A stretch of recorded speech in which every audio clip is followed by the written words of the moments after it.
Gazzetta Football Italia, Q titles, and don't touch that dial.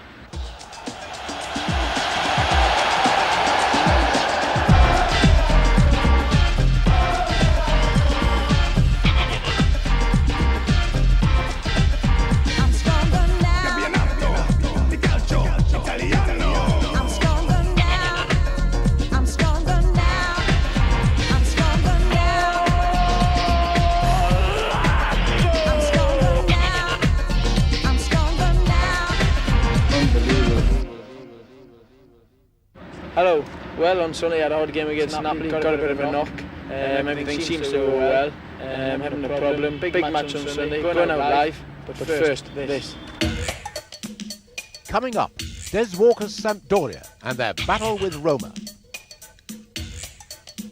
James Richardson with all the news from behind the week's headlines. Every one of last Sunday's Serie A goals. There's your chance to win a trip to the Italian Cup final and an Italian national shirt and a ball signed by Juventus superstar Roberto Baggio. And we see him and Italy in action in their World Cup warm-up against Mexico. Paul Gascoigne rounds up all his week's news. We get the views of his England teammate David Platt as we preview tomorrow's big live game, Juventus at Lazio. And we hear from Crystal Palace boss Steve Coppell as he goes spying in Italy. Could Vialli be on his way to Selhurst Park? But it's Roma and Sampdoria who kick off our action as Gary Bloom reports on last weekend's important Serie A match. This week Roma's fans have been calling for a change of coach. Defeat for Roma today and the supporters will probably get their wish. It's ironic Vojvodin Boskov's career could be decided against a team which he took right to the top. But Boskov's gamble today surrounds his selection of who plays in the number 9 shirt. Argentinian Claudio Caniggia is earmarked as Roma's principal source of hope. Andrea Carnevale makes way for Caniggia's return. Des Walker ended last week's game against Juventus with a sore head and bruised ego, the result of a farcical collision with Marco Lana, which led to Juventus's equaliser. Walker's fit enough to play in defence again and could well occupy the left-back berth in which he looked so ill at ease a week ago. Roma to get the match underway. Plenty of space now for Roma to build. Roma, remember, have lost their last 2 games, and here's Rizzitelli for them. Lana gets the ball out of play, and Roma have the corner. Hessler, Rizzitelli again, another corner.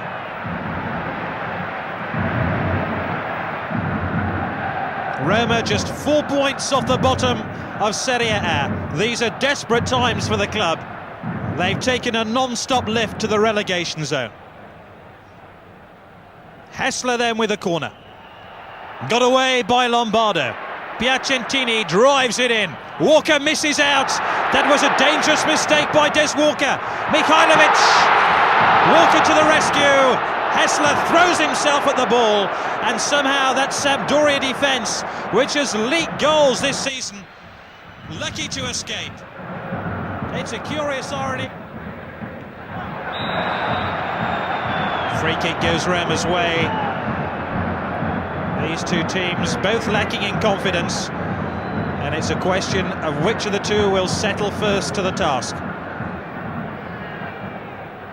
Sampdoria have one of the worst defensive records in the league, conceding 26 goals in 15 games.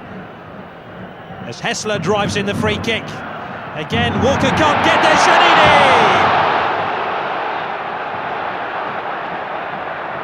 Giannini appeals for a corner. That almost a carbon copy of last week when Juventus scored and Walker and Lana went for the same ball. Mihajlovic, the only overseas player at Roma yet to be dropped. Quite horrible mistake by Des Walker. Viekovod rattles his own crossbar.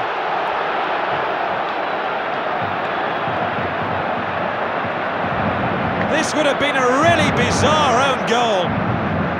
Paluca hardly had time to react before the ball came back off the frame of the goal. Now this looks like a promising break. Jugovic. Serena now calling for the ball. Chiesa arriving too. Here's Chiesa! And somehow that Sampdoria goal led a charmed life. Chiesa almost made contact with that cross, and his late run wasn't spotted by the Roma defenders, and Bonacina got it clear.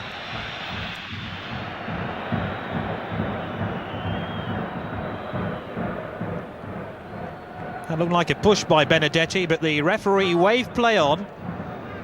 Here's Mancini. Oh, through to Lombardo! And Chavoni had to save with his legs. The raid hasn't finished yet. Serena. Chiesa's come across to the right-hand side if he can find him. Jugovic can't win possession. And Giannini can get Roma going again. Rizzitelli. This looks promising. Caniggia! Rizzitelli! Still Rizzitelli!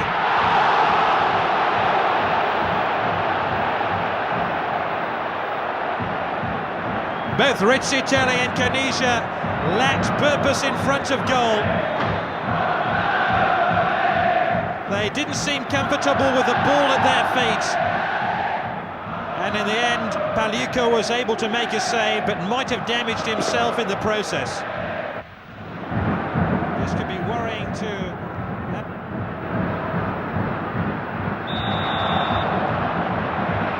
This time the foul was on Piacentini. Serena was a player involved. I suspect if Serena wouldn't have fouled him, Chiesa would have.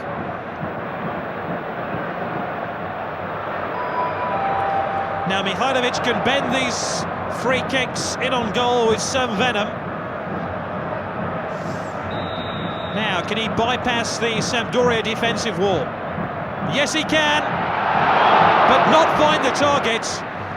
Although that shot was only a couple of feet away from giving Roma the lead. Although having said that, Pagliuca did have that free kick covered. Well struck by Mihajlovic.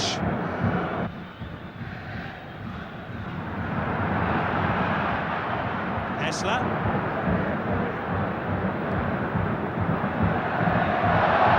Rather theatrical dive by Piacentini. Walker doesn't get forward very often now. His distribution's going to be important here, but he's lost the ball.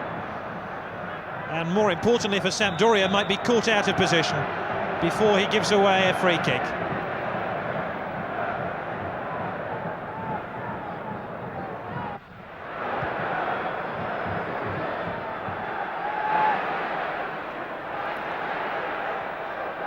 Rizzitelli.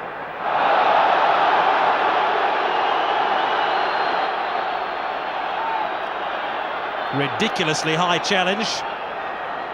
Leaves Rizzitelli clutching his midriff.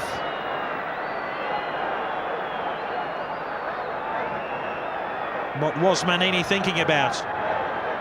Almost causing grievous bodily harm there. Rizzitelli back in the land of the living. And Roma will have the free kick.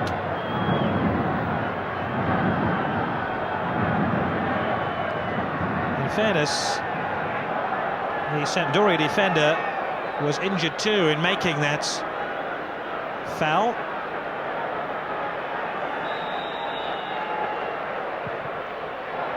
Headed clear by Lombardo. Cannavale!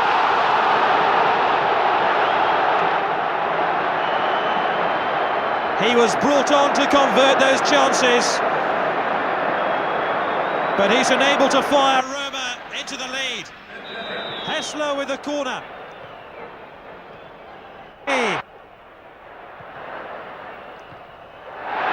Giannini. Pagliuca didn't know too much about that, but he flapped a hand at the ball and managed to get it clear. It was an unconventional save, but Giannini almost won the points for Roma right at the death.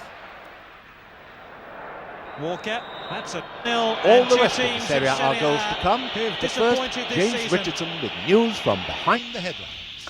Good morning. So, Roma 0, Sampdoria 0, and if the game left you unedified, dear viewer, think how it was for those of us who had to spend the full 90 minutes at the Stadio Olimpico. Monday's headline in the Messaggero was L'Olimpico dice basta, and for once this isn't a reference to a referee. Instead it means the Olympic crowd said that's enough, raining down insults and other more tangible objects on the players' heads when they came to receive their applause at the end of the game. Roma haven't been in as bad a position as they're in now for 19 years, and coach Boskov probably has until tomorrow afternoon to sort out the team's problems. Meanwhile, midweek, Giuseppe Cialapico, the president of Rome, went up to Milan with an extraordinary proposal. Milan, help me.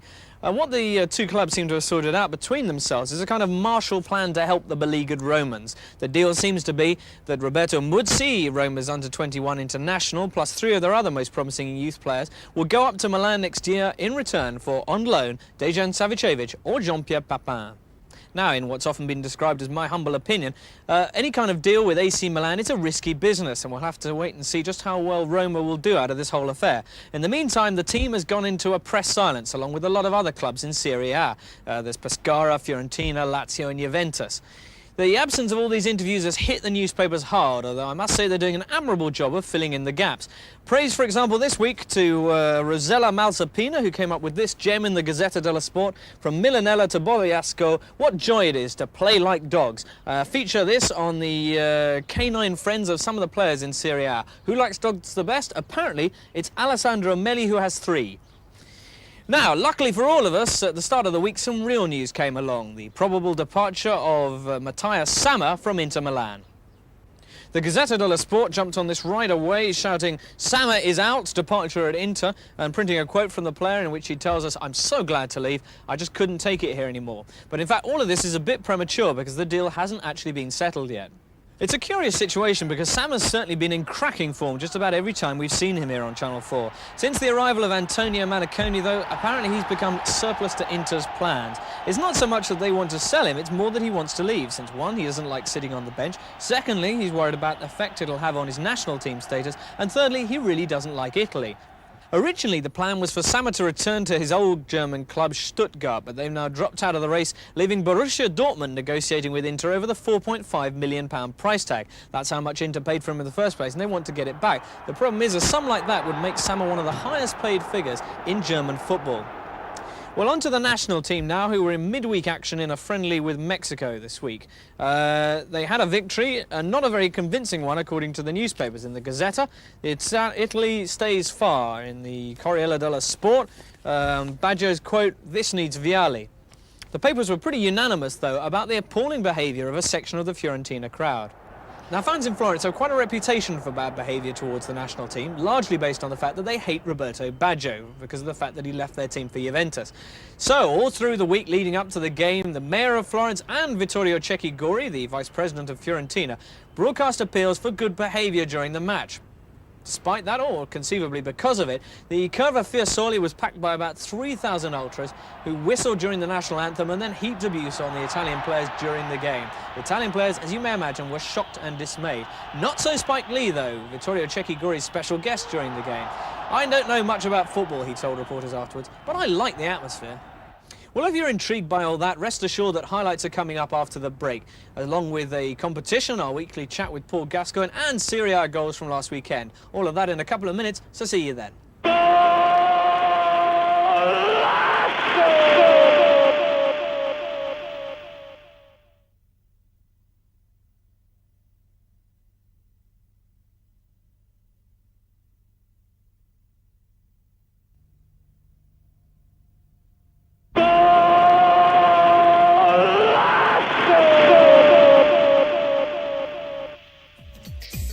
Our competition and Gazza's week to come.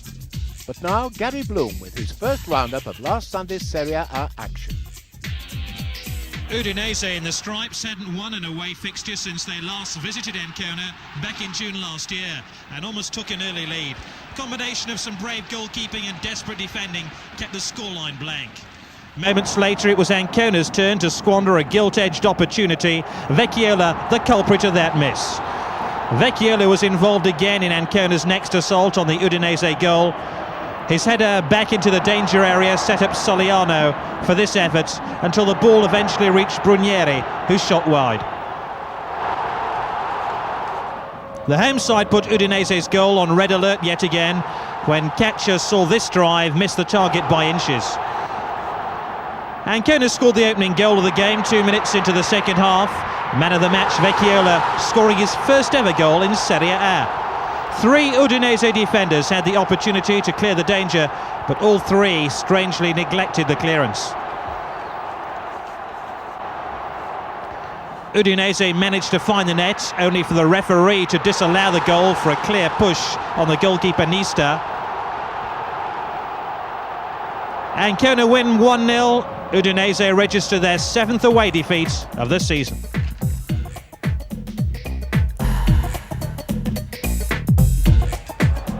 Milan travelled to Brescia, aiming to extend their unbeaten run, and their hopes received an early boost when the Romanian international Radu Cioia was sent off for insulting a linesman. From then on it was one-way traffic. Only the upright denied Hullit a goal here. But the champions broke the deadlock in the 21st minute as Massaro fired past the goalkeeper. Massaro was starting only his 4th game of the season. Here he is scoring his 4th goal. Brescia down to 10 men and without a genuine striker on the pitch struggled to move out of their own half. Lentini was just off the mark on this occasion.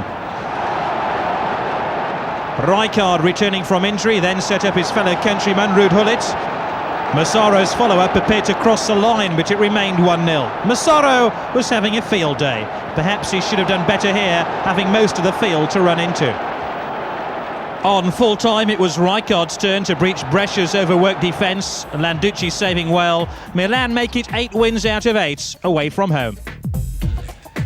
Cagliari and Foggia, who are in white, met in Sardinia. Both clubs yet to secure a win in the new year. Foggia was soon down to 10 men. De Vincenzo sent off for elbowing Capioli.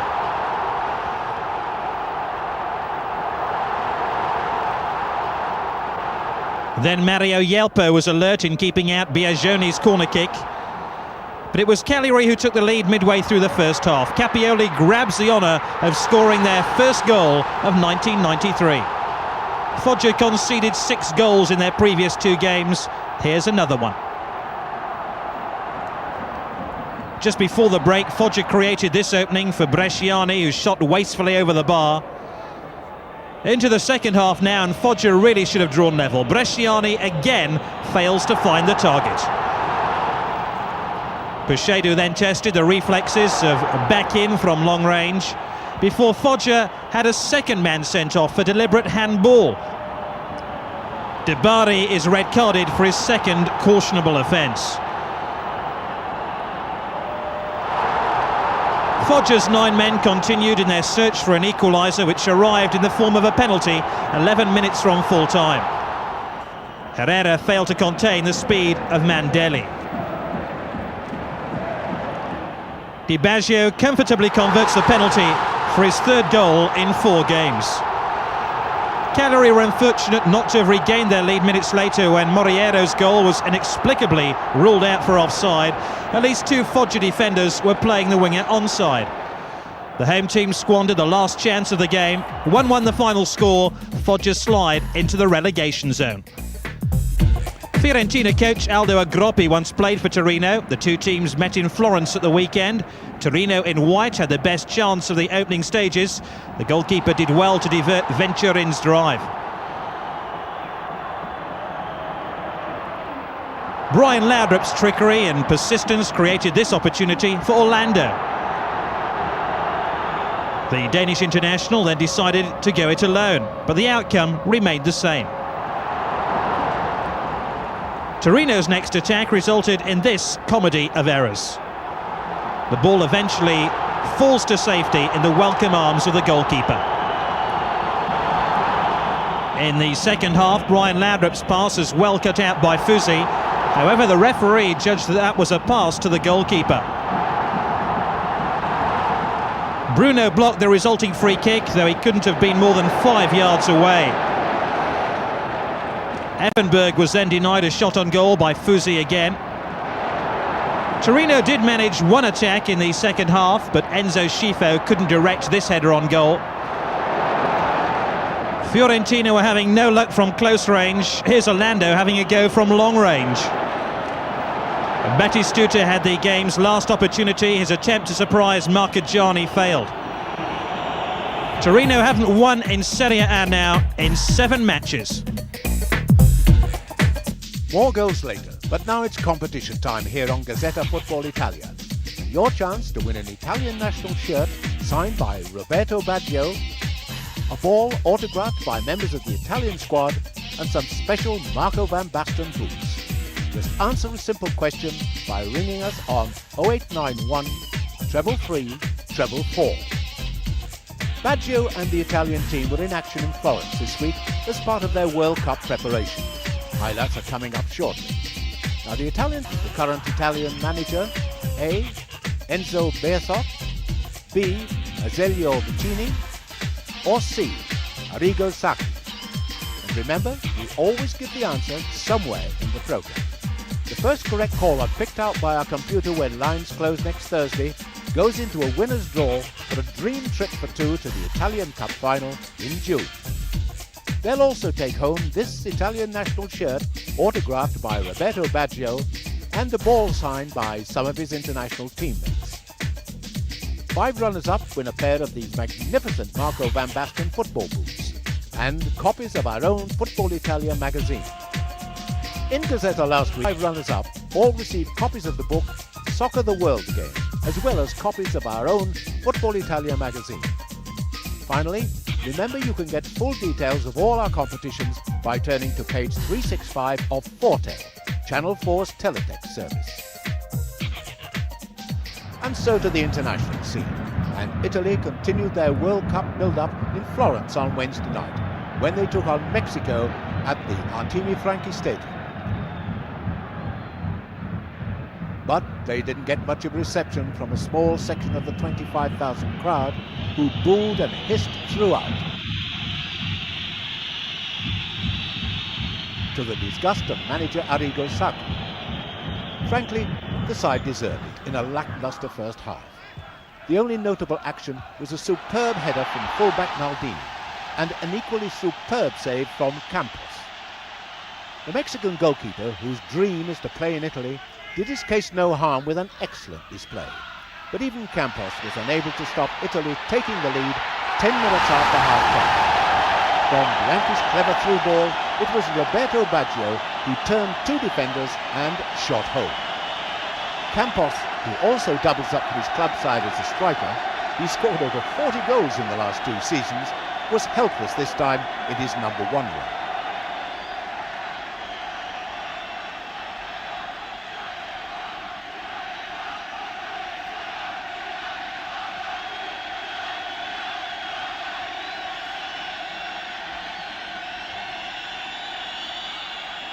Baggio, despite the jeers of his former Fiorentina fans, was the Italian star performer on the night.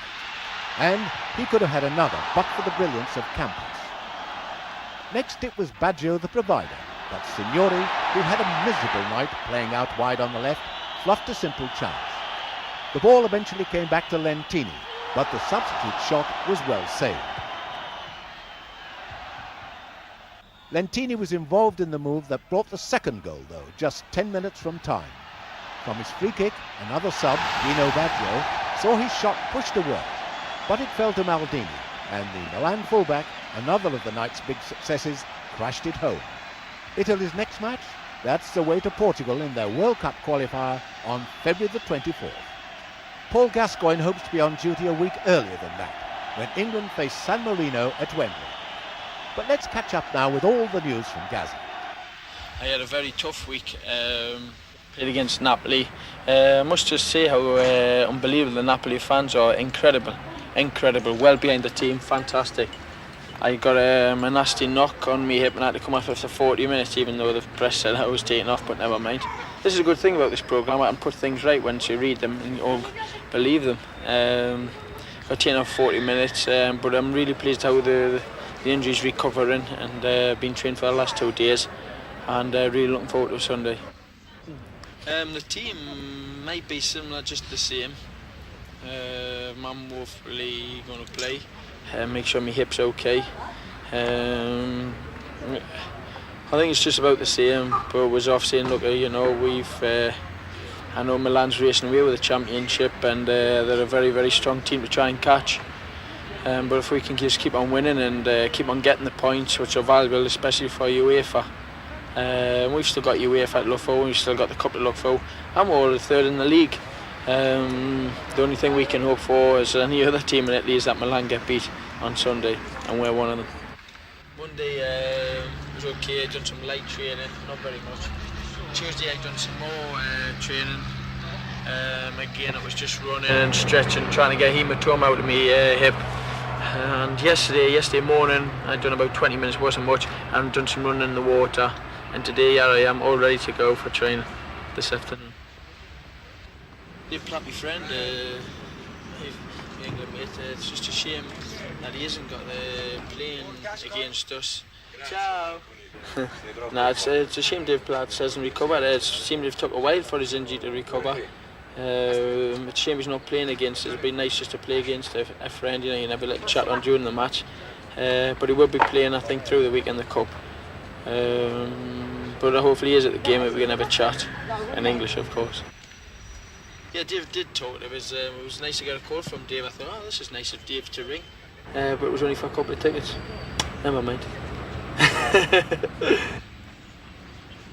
Well, as you know, as I talk about my uncle and my dad and the problems with the house and all that, well, hopefully with a bit of luck I'm getting a little bit of insurance back for the stuff that was pinched. My dad's okay, recovering from his backside. He's able to go down to the pub every night again. And my uncle is out here for a couple of weeks to enjoy a holiday and see some of the atmosphere in Italian football. He's recovered well, so it's really good to see everyone's on the up, and let's hopefully see that the football's on the up on Sunday. Adesso io parlare italiano 2 volte per settimana perché io sono un giocatore della Lazio. Una bacia per tutti in inglese.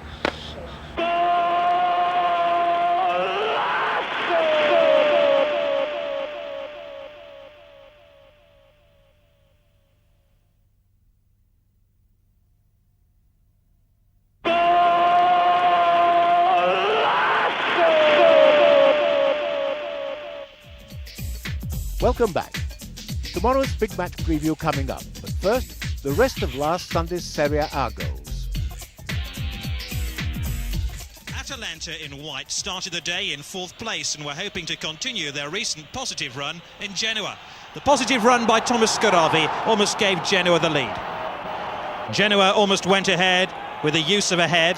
That of Padovano, Minado's head, repelled the raid. With free-kick specialist Branco in their team, Genoa are always ready to come alive at dead ball situations. Ferron fists to the rescue, and as the ball is cleared, watch out for Gans, who almost sets up a counter-attack of some purpose. Branco's swirling free kicks were still homing in on Atalanta's goal.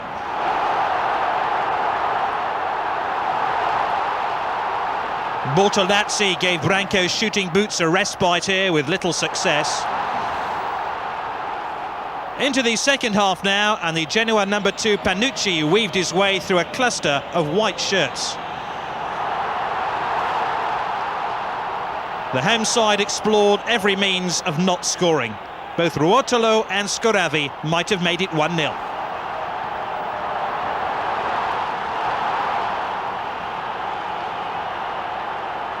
Atalanta's tactics of containment and counter-attack almost embarrassed Genoa here. Rambaudi going close. 16 minutes from full-time and Atalanta's overemployed defence finally capitulated. Ruotolo gets behind the fullback and Scoravi's muscular header makes it 1-0.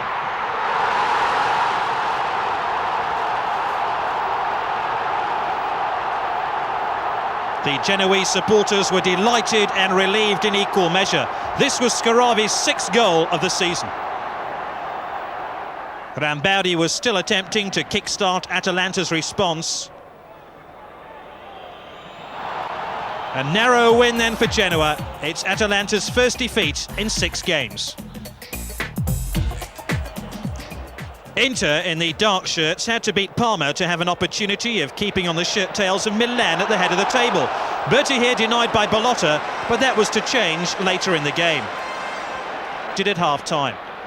Inter thought they'd equalised here. D'Agostini's cross was headed in by Minotti, but trust the linesman to spoil Inter's fun. Watch out for number 4 Berti to the right of your picture. He's the first to spot the linesman's flag.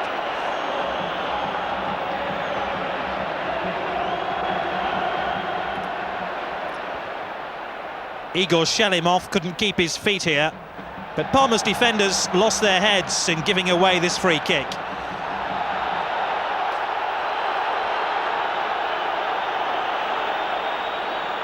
Shalimov's shot didn't hit the bullseye, but it wasn't far away. Neither was the follow-up. Abate replaced Senga in Inter's goal, while at the other end, Berti's extravagant dive over Apolloni went Inter this free kick. D'Agostini hit the frame of the goal and then looked like he'd seen a ghost. The spectre of Inter's equaliser loomed greater and greater. Bergami and Orlando denied here. Abate was doing his first team prospects no harm at all, keeping out this Asprilla header. Asprilla thought the ball had crossed the goal line as Abate produced a fair impersonation of Gordon Banks at the 1970 World Cup when he kept out Pele's header. Inter make it 3 wins out of 3 for 93. Juventus in the striped shirts were expected to win handsomely against Pescara, and they were soon in front from Roberto Baggio.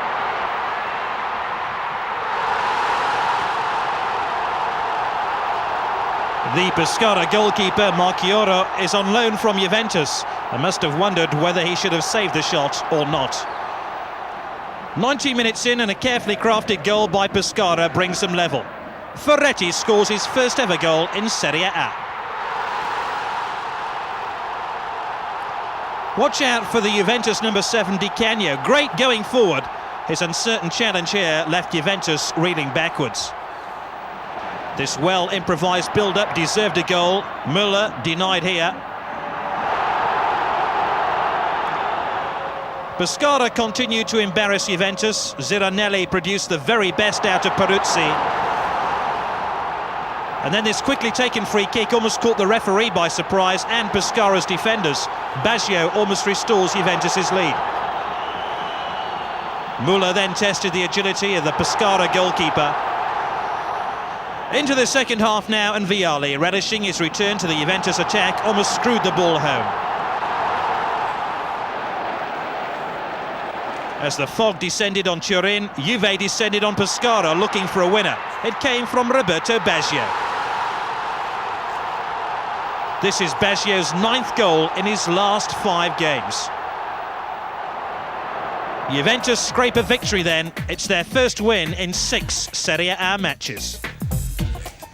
Next, Napoli in the blue shirts against Lazio. Paul Gascoigne included in Lazio's starting 11, but Carreca's skills catching the eye here rather than Fonseca's shooting.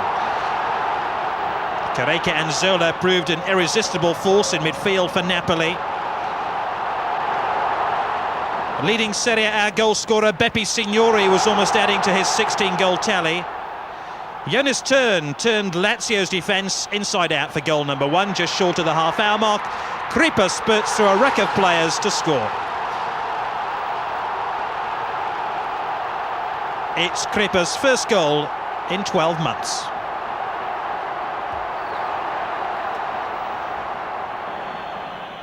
Lazio should have scored here. Vinter's header into the path of Dole, Dole into the advertising hoardings.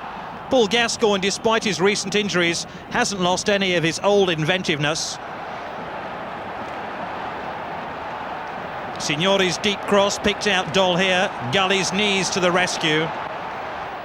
But it was Napoli who swept into a 2-goal lead an hour in. Orsi's instinctive save from Carreca wasn't rewarded by good fortune, and Fonseca makes it 2-0. Lazio's underpopulated defence were always in danger of conceding more goals. Fonseca virtually unmarked to head in goal number 2. Cravero's slack header cost Lazio a chance of hauling themselves back into contention. They were made to pay for their wasteful finishing by Careca, who showed Lazio how it should be done and made it 3-0. Fuzet and Bagodi are left in Careca's slipstream as he weaves his way in on goal. It's almost inevitable that during a Lazio game, Beppe Signori will find the target, but how about that for an arrow of a free kick? This one keeps him clear of the pack as Serie A's top goal scorer. Signori felt he should have had a penalty here as he's hauled back by Coboni.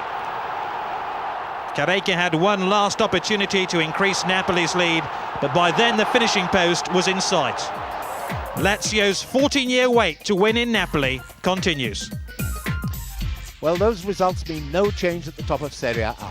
AC Milan still 8 points clear of their local rivals Inter. Lazio are still third despite their defeat at Napoli, but Juventus leapfrog Atalanta into fourth place.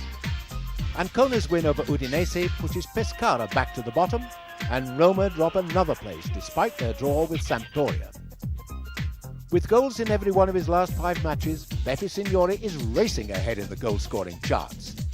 Abo Balbo stays second. The injured Marco van Basten is still third on 12, with Daniel Fonseca and Roberto Baggio closing fast. In tomorrow's games, leaders AC Milan should easily dispose of Genoa. Inter will have a tough time, though, at Torino. But with Signori facing Baggio, our featured game, Lazio against Juventus, should have plenty of goals.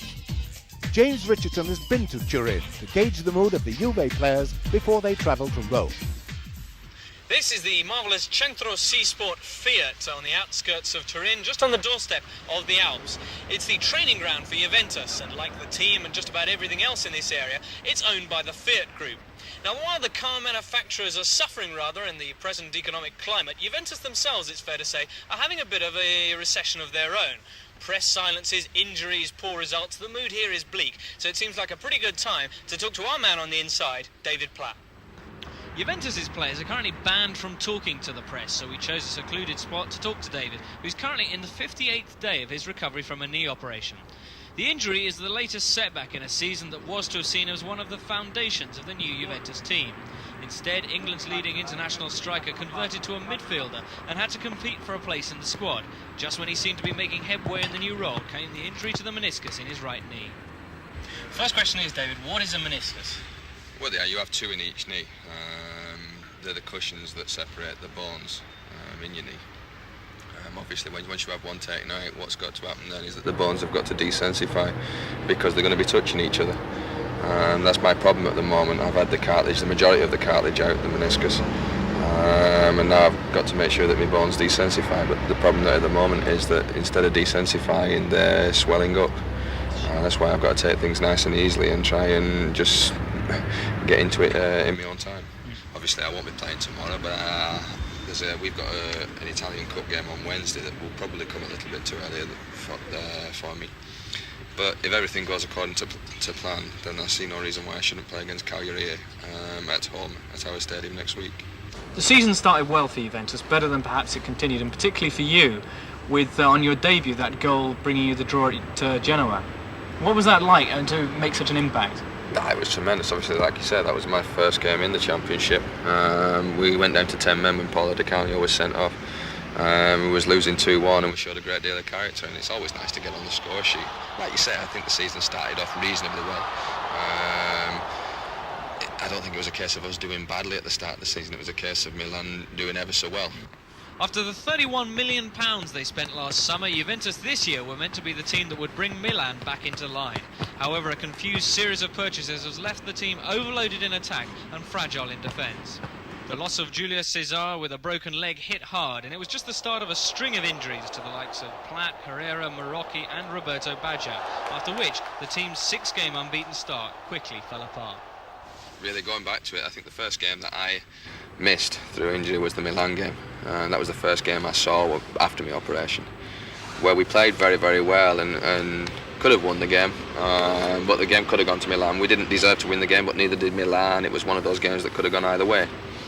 We had the opportunity to equalise in the last minute with a penalty, and we missed it. and I think that knocked everybody back, because all of a sudden if we'd have won that game or got a point out of that game, then we still would have been chasing Milan, still putting pressure on them, and that sort of put them even further clear. And I think, you know, we didn't really react to that very well. The following week we went to Fiorentina. Kula was sent off after a quarter of an hour, so that didn't do us the world of good. And the following week we went to Foggia without one of our players, Kula, who was suspended. And it just seemed to go downhill. Before you knew it, we'd lost 3 games on the trot. Now, for the last 4 or 5 games, we haven't played very well. But hopefully we've got out of that by our victory last Sunday, and hopefully we can improve on that tomorrow. Juventus' win last Sunday over lowly Pescara was built on 2 Roberto Baggio goals. Baggio's now scored 9 goals in his last 5 games. By contrast, Gianluca Vialli has scored just twice in his last 11. Juventus are still unable to find the formation that will unblock the man who's statistically Italy's top bomber. But on and off the field, Platt is in no doubt of Gianluca Vialli's contribution to the team. He's friends with everybody, and he looks to make the big spirits in the dressing room. For me, his talent on the pitch is unquestionable, you know. I think, you know, I had a quote the other week saying that yes, Vialli could play in any position on the pitch, but he is a centre forward, and probably right at this moment in time in the top 3 in Italy. Still, even people saying, you know, he's not scored as many goals as he did do last year, but the work that he does for the team is unbelievable. No, like I say, it's a terrific set of lads. I think you come in, when I first came here, you know the likes of Baggio, you know the likes of Vialli, and you wonder how they're going to be. But they're just like normal gears, normal blokes. They're tremendous, you know. Robbie likes his fun. He's still only young and he likes his fun. But when he goes out on the pitch, he goes out to win. And the talent he's got is unquestionable. Baggio's return has lifted the team immensely, but the bad news for Juventus is that aside from the still injured Giulio Cesar, Massimo Carrera will probably miss tomorrow's game. It weakens an already leaky defence as Juventus try to overcome a Lazio team that's now one of the new forces in Serie A. So tomorrow, Lazio, Juventus, 2 third-place teams. Players always deny that any match is decisive, but it is presumably a game that we should be watching. Certainly. Like you said, 2 teams that are riding high, reasonably high in the league at this moment in time. Probably both chasing Inter rather than Milan. I think Milan are too far in front now for anybody to catch. But second place is very, very important, and I think both teams will be going out. I think any team that plays against somebody like Juventus, it becomes a good game because they're playing against Juventus, and Lazio have been tremendous all season, and are an attacking side. That's Signori. I think he's the danger at this moment in time. You know, he's scoring goals left, right and centre. Yeah, they have this bloke called Gascoigne as well. Well, obviously he's going to be a danger. I mean, somebody of that talent is going to be a danger, but Signori seems to be getting all the goals. You know, people have been saying that Paul hasn't been playing well in the last few weeks or anything, and yet they still keep putting him in, and people still remember the things he's doing. You know, like I say, on the television they show you the action, and invariably Paul's involved in that action. For me, yes. I mean, I'm going to Rome, and I don't have to do just to watch the game. Well, at this point, who should jet into the Juventus training ground but Steve Coppell, ex-England international and now manager of Crystal Palace. Steve's got a few days off, but he's a man who clearly doesn't believe in getting away from it all. Steve, you're out here for a couple of days. What exactly has brought you out here? Well, I try and do it every season, go somewhere in Europe just to see somebody else work.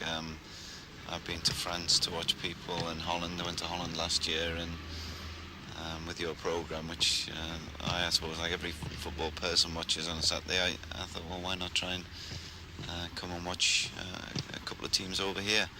Trapattoni has a reputation as being one of the best in Europe, so no better place to come to just to see somebody else work. It's very difficult to pinch ideas, because what you can do here in the very, very comfortable climate, I couldn't really translate to South London when we're ankle deep in mud and we can't train on the pitch because we're waterlogged. So it's just nice to come here and see somebody else under pressure for a change. On my way here today, I was sort of imagining what kind of work he would be doing, and it's more or less exactly as I imagined. Very, very disciplined. When he came out into the field, the place seemed to go quiet, and you could tell the respect the players have for him. And now that they started work, physically it's not too strenuous, with an emphasis on techniques and skills, and the players are quite prepared to repetitively do the same thing over and over again, just to try and perfect the techniques.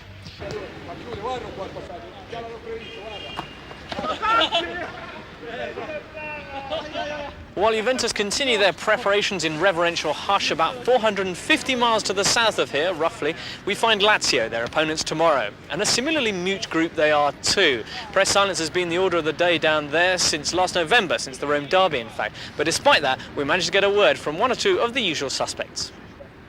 We got beat on Sunday against Napoli, and you could say by the mood of Dino's off full time in the dressing room, wasn't too happy. But everything now seems on the up, and everyone's enjoying training again, and let's hopefully that we can carry the spirit into the game Sunday and carry on getting the 2 points, which will hopefully at the end of the season take us into UEFA.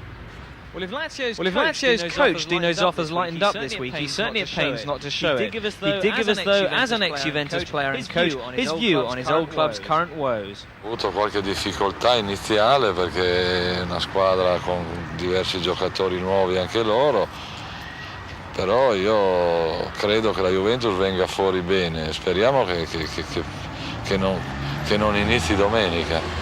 Juventus' defence is not looking too strong at the moment, but yeah, we've got this guy called Jovan Kola. He's a very strong player, and he seems to be the player that's keeping them together. And let's hope that we can get a couple past them on Sunday.